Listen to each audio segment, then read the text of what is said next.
This medicine cabinet, you see how the mirror has started to wear off of it? This medicine cabinet's been here almost 20 years, and it definitely needs to be replaced. Okay, you ready? There we go.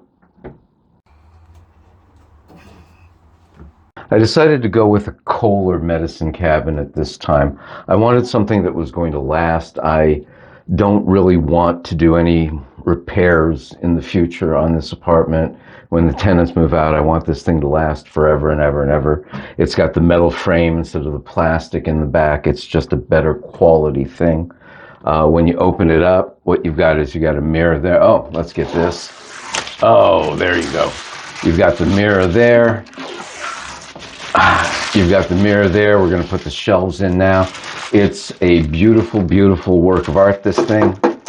Metal, I believe it's aluminum frame. I'm not sure about that, but this is what I went with. I spent my own money on it, and I'm really, really happy that I did.